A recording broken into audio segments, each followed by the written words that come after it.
l-ilsna oriġinali tal-Bibbja, l-Ludi u l-Aramajk tat-Testament il-Qadim.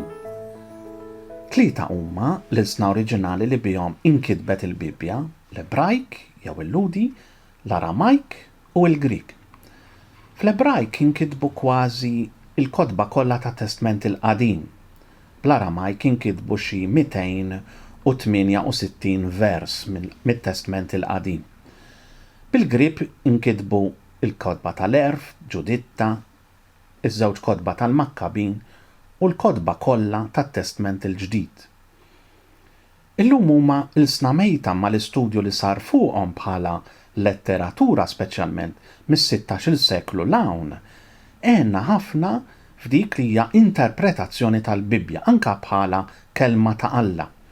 Sejbiet arkeoloġiċi ta' skrizzjonijiet fuq steli, tavlozzi, ostraki tal-fuħħar u ċaqquf u papiri għenu ħafna f'dan ir-rigward. L-Ebrajk, il-Ludi, huwa klassifikat mal-grupp ta' lingwi semitiċi nord-occidentali pas-Sirja u l-Palestina li jinkludi l-Aramajk u d-dialetti Kananin bħal-Feniċju, l-Ebrajk u l-Moabitiku. Mill-fdalijiet arkeoloġiċi saru magħrufa wkoll l-Ugaritiku u l-Eblajita. L-isem Ebrajk ġej mill-Griek Ebraisti, użat għall-ewwel darba mit-traduttur Griek tal-ktieb ta' Bin Sira xi 130 sena qabel Kristu. Fil-Bibbja jissejjaħ il-sien Kanani jew inkella Ġudajk bl-Ebrajk Jehudit. L-Iżraelin talmu l-Ebrajk mingħand il-Kananin meta ġew f'kuntatt magħhom u ssudaw il-ħakma tagħhom fuq u fil-Palestina stess. Baqgħu jużawh fil-kitba u fid-diskors sa wara l-eżilju ta' Babilonja fis-seklu 6 qabel Kristu. Minn dak iż-żmien il-qudiem beda jiġi ftit sostitwit bħala lingwaġġ popolari mitkellem mill-poplu mill-Aramajk. Bħala lingwa letterarja baqa' jintuża l-Ebrajk forma żviluppata sa matul il-Medju Evu kollu. Kienu jużaw fl-Ebrajk alfabet ta' 22 ittra, il-koll konsonanti. Wara l-eżilju, il-Lut bdew kull ma jmur jużaw l-sin Aramajk u traskrivew il-kodba mqazza kollha fl-alfabet Aramajk magħruf bħala kitba kwadrata, forma żviluppata tal-alfabet Feniċju. Din għadha użata sal-lum. Fil-fatt l-edizzjonijiet kollha tal-Bibbja Ebrajka huma kollha stampati b'dan l-alfabet kwadrat. L-Ebrajk inkiteb mill-lemin għax-xelluk u l-ittri użati huma kollha konsonanti. Il-qari korrett tal-kitba kien provdut mill-memorja mħarġa mill-min. Wara s-seklu 5 wara Kristu ġiet ivvintata sistema ta' vokali msejħa sistema massoretika.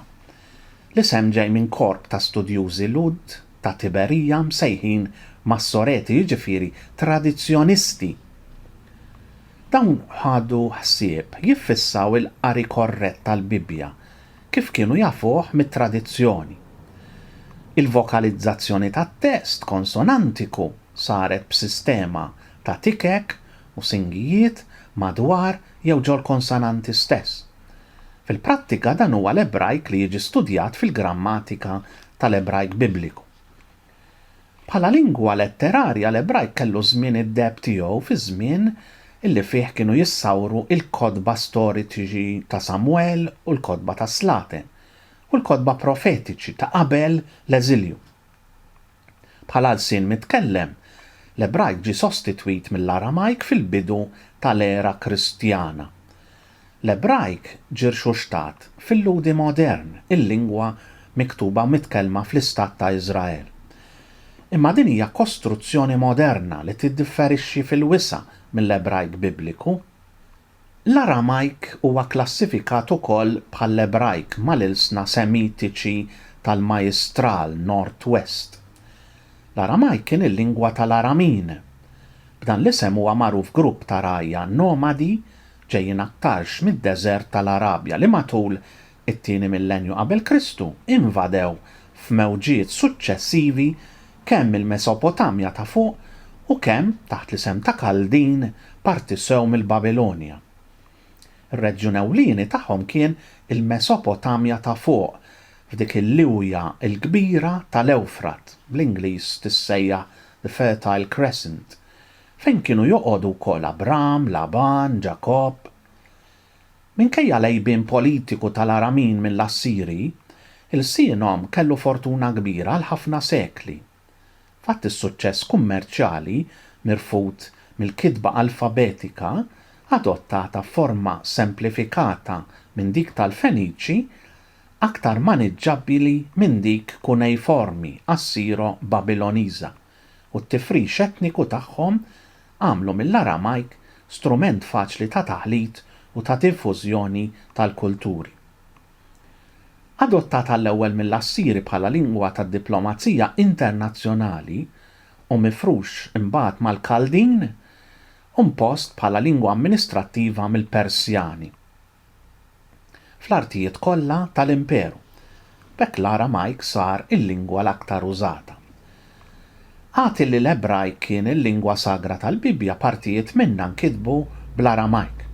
Hekk pereżempju il-ktieb ta' Eżdra l-kapitlu 4 sa 6, il-kapitlu 7, Ġeremija l-kapitlu 10, Ġeremija wkoll il-kapitlu 2 sa 7, il-qari tal-Bibja kien isir bl-Ebrajk imma kien jitfisser bl-Aramajk, għall-ewwel bil-fom biss, ma' żmien beda jinkiteb, hekk li nibtu minnu dak li huma msejħa targumim, verżjonijiet Aramajċi ftit jew liberi tal-Bibja.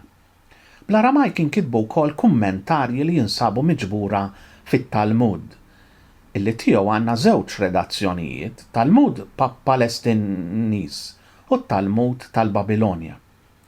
Mal-miġja tal-Grik, l-Aramajk baqa' biss il-lingwaġġ komuni tal-Galilija, tas-Sammarija u l-inħawi tal-Ġordan, sa ma ċeda postu għal kollox lill-Arbi tal-Iżlam mis-seklu 7 wara Kristu il-qudiem. L-Aramajk kien il-lingwa li biha tkellem u pridka Ġesu għat li l-Evanġelji inkitbu oriġinarjament bil-Grik, lejjun orali tagħhom, bil-fom tagħhom u forsi wkoll miktuba skont il-fema komuni huma bl-Aramajk. Xi espressjonijiet fil-fatt baqgħu trasmessi fit-Testament il-Ġdid bl-Aramajk stess. L-espressjonijiet ta' effata tali taqum, Eli lema sebaħtani, Abba, Rabbuni, Maranatà, nafuhom il-koll.